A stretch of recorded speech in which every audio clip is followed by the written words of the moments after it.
அதை போல பேரின்பம் எனக்கில்லையே.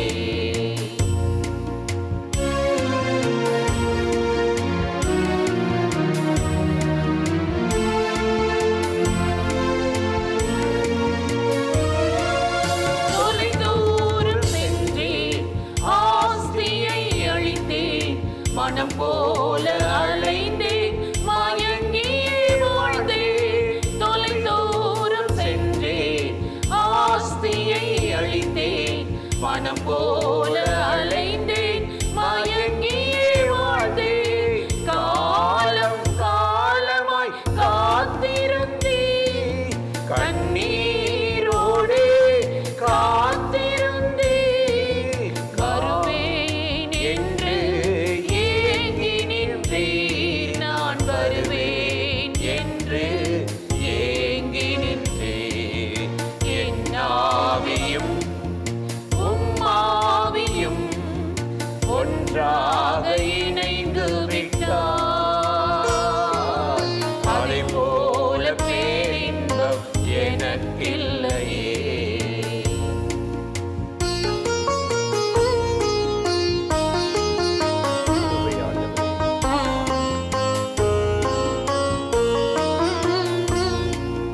வருந்தியே அழுதேன், தயங்கியே எழுந்தேன். தகப்பனின் இல்லத்தில் காலடி வைத்தேன். வருந்தியே அழுதேன், தயங்கியே எழுந்தேன். தகப்பனின் இல்லத்தில் காலடி வைத்தேன். காலம் காலமாய் காத்திருந்தேன், கண்ணீரோடு காத்திருந்தேன். ஓடி வந்தென்னை அணைத்துக் கொண்டீர், என் மகளே என்று அணைத்துக் கொண்டீர். ஓடி வந்தென்னை அணைத்துக் கொண்டீர், என் மகளே என்று அணைத்துக் கொண்டீர். என் ஆவியும் உம்மாவியும் ஒன்றாக இணைந்து விட்டார். அதை போல பேரின்பம் எனக்கில்லையே.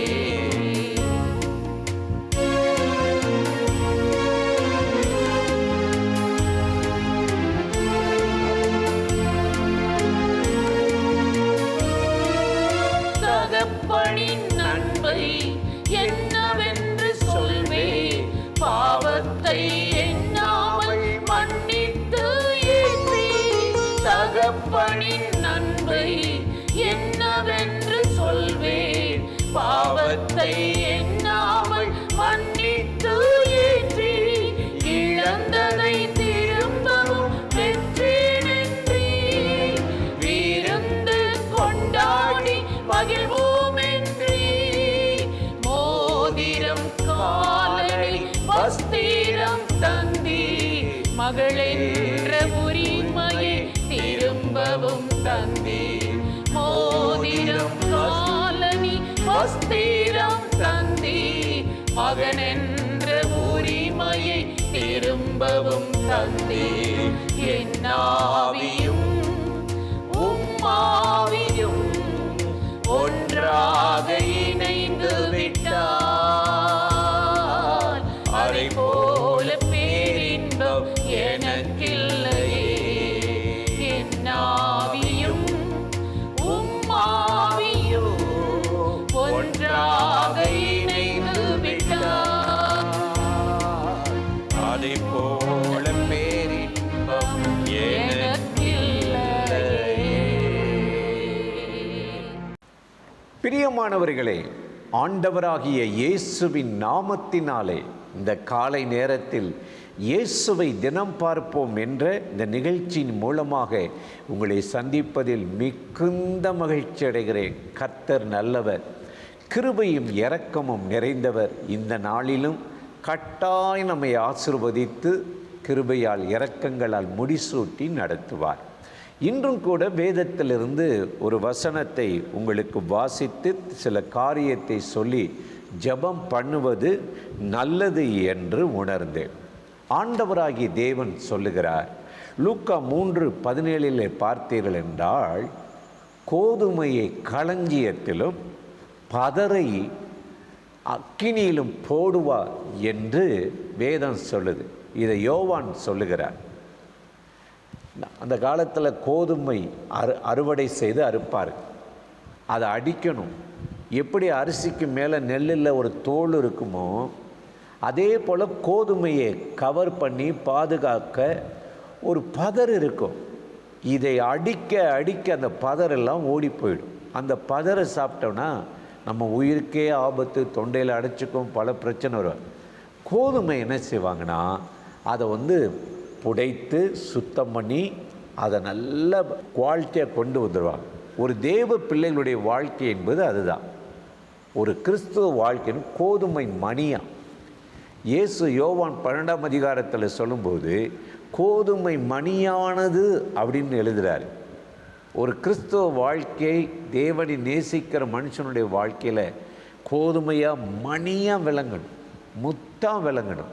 அதுக்குத்தான் ஆண்டவராகிய தேவன் நம்ம இந்த பூமியில் அவருடைய கோதுமைகளாக வச்சிருக்கிறார். இன்றைக்கி நம்ம கோதுமையாக இருக்கிறோமா, பதராக இருக்குமா, களைகளாக இருக்கிறோமா?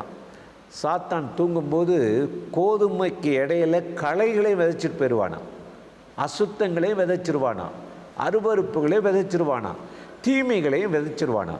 இந்த பூமியில் ஆண்டவரை நேசித்து அவரை பின்பற்றுகிற பிள்ளைகளுக்கு களஞ்சியத்தில் பாதுகாப்பாக இருக்கிற விலையேற பெற்ற கோதுமைகளாக கர்த்தர் நம்மளை மாற்றுவார் என்று வேதம் சொல்லுகிறது. சங்கீதம் 81:16 பார்க்கும் பொழுது, உச்சிதமான கோதுமையாலே உங்களை திருப்தியாக்குவேன் அப்படின்னு சொல்கிறார். பார்த்தீங்களா, என்ன கோதுமையா? உச்சிதமான கோதுமை அப்படின்னா கர்த்தருடைய வேதம் சொல்லுது. அது என்ன உச்சிதமானது அப்படின்னா, இதை குறித்து நம்ம நியாயாதிபதிகளில் கிதியோன் ஒரு விளக்கம் சொல்றார். எதிரிகள் மீதியானியர்கள் இஸ்ரவேலை எப்போ பார்த்தாலும் ரவுண்ட் பண்ணி யுத்தம் பண்ண வருவாங்க. பெரிய பிரச்சனை. ஒரு வேலை ஒழுங்காக செய்ய முடியாது, விவசாயம் பண்ண முடியாது. பெலிஸ்தீர் அறுவடை பண்ணிட்டு போயிடுவாங்க. கிதியோன்னு பார்த்தான், இது என்னடா வாழ்க்கை பூரா நம்ம விதைக்கிறோம், அவன் கொள்ளை அடிச்சுட்டு போகிறான்னு சொல்லி அவங்களோட யுத்தம் பண்ண போகும்போது அந்த ஏரியாவுக்குள்ளே மீதியானுடைய எல்லைக்குள்ளே போயிட்டான். அப்போ போகும்போது அந்த மீதியானிய 2 பேர் அந்த கனவு சொப்பனத்துக்கு ஒருத்தர் பேசிட்டு இருக்கிறாங்க. இஸ்ரவேலினுடைய எல்லைகளிலிருந்து ஒரு வார்கோதுமை, சுடப்பட்ட வார்கோதுமை மீதியானுடைய எல்லைக்குள்ளே வந்துருச்சான். அப்போ சுதாரிச்சுக்கிட்டான், ஆகா ஆவியானவன் நம்மளோடு இருக்கிறார், நம்ம தான் அந்த கோதுமைன்னு சொல்லி கிதியோனுக்கு தைரியமாகி என்ன செஞ்சான், மீதியானரை அதற்கு பிறகு அடித்து ஒடுக்கி அந்த இஸ்ரவேலை ரட்சித்தார் என்று பார்க்கிறோம். இன்றைக்கு கர்த்தருடைய கைகளில் நம்ம எப்படி இருக்கணும்னா, சுடப்பட்ட வார்கோதுமையாக இருக்கணும். சும்மா ஏனோ தானோன்னு ஒரு சபைக்கு போயிட்டோம், வந்துட்டோம், பக்தியாக இருக்கிறோம், பைபிளை வாசித்தோம் இருக்க முடியாது. சுடப்பட்ட வார்கோதுமை என்று வேதம் ரொம்ப அருமையாய் சொல்லுகிறது. அந்த நியாயாதிபதிகள் 7:13 எடுத்து நம்ம பார்க்குறோம். எனக்கு அருமையானது. அதை சுடுறது யார்? பரிசுத்த ஆவியானவர்.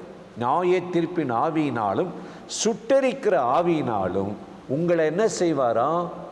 சுத்திகரிப்பார் என்று கர்த்தருடைய வேதம் நமக்கு சொல்லுகிறது.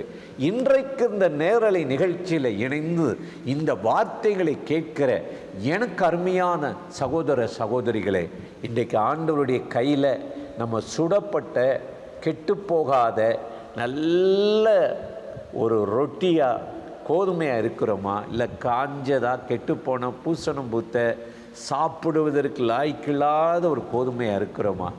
பைபிளில் ஆண்டவர் ஒரு அற்புதம் செய்கிறார். இயேசு 5 அப்பம் 2 மீனை கொண்டு 5000 பேர் போஷித்தார். அந்த அப்பங்கள் யார் கோயிலில் தெரியுமா இருந்துச்சு? ஒரு சிறு பையனுடைய கையில் இருந்துச்சான். யோவான் 6:9 பார்க்கும் பொழுது, இங்கு ஒரு சிறு பையன் இருக்கிறார், அவன் கையிலே 5 வார்கோதுமைகள் இருக்கிறது. வார்கோதுமையின் அப்பங்கள் இருக்கிறது என்று சொல்லுகிறத நாம் பார்க்கிறோம்.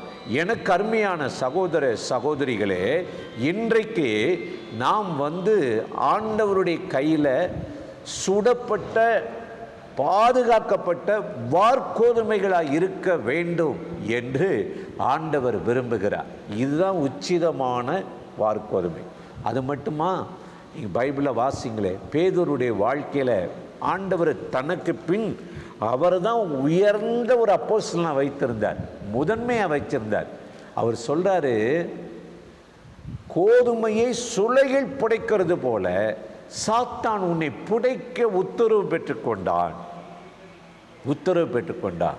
இன்னைக்கு கோதுமையை என்ன செய்வாங்கன்னா புடைக்கணும்.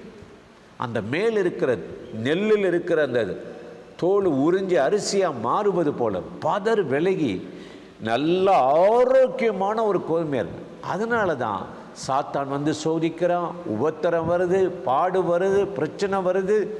ஒரு பாடு போராட்ட பிரச்சனை வரும்போது நீங்கள் மடிவதற்கல்ல, பலன் கொடுப்பதற்குத்தான்.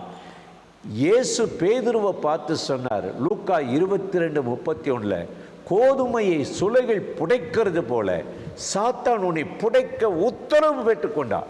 உன் விசுவாசம் ஒளிந்து போகாதபடி உனக்காக வேண்டிக் கொண்டேன் என்று சொன்னார். இன்றைக்கு காலை நேரத்தில் இந்த நிகழ்ச்சியில் இணைந்திருக்கிற உங்கள் வாழ்க்கையில் ஆண்டவராகிய தேவன் உங்களை புடைக்கிற சுத்திகரித்த உச்சிதமான கோதுமைகளாய் மாற்றி களஞ்சியத்தில் இருக்கிற கோதுமைகளாக கர்த்தர் உங்களை பாதுகாத்து நடத்துவார். அந்த ஆண்டவரை நோக்கி நாம் இன்றைக்கு ஜெபிக்கலாமா? அன்பும் இரக்கமும் கிருபையும் நிறைந்த நல்ல ஆண்டவரே, இந்த ஆசீர்வதிக்கப்பட்ட நாளுக்காக, நேரத்துக்காக, கிருபை இரக்கங்களுக்காக உமக்கு நன்றி. இன்றைக்கும் உம்முடைய கைகளில் இருக்கிற பதரா இல்லாதபடி ஆண்டவரே மணியாக, கோதுமையாக, ஆண்டவரே சுடப்பட்ட வார்கோதுமையாக அநேகருக்கு ஆரோக்கியத்தையும் பலத்தையும் தருகிற களஞ்சியத்தில் இருக்கிற வார்கோதுமைகளாக இந்த நிகழ்ச்சியில் இணைந்திருக்கிற ஒவ்வொருவரையும் ஆசீர்வதியும். இந்த நாள் அவர்கள் கையிட்டு சேர வேலைகளை ஆசீர்வதித்து அற்புதமாய் நடத்தும்படி இயேசுவின் நாமத்தில் வேண்டிக் கொள்ளுகிறோம் எங்கள் உயிருள்ள நல்ல பிதாவே. ஆமேன், ஆமேன்.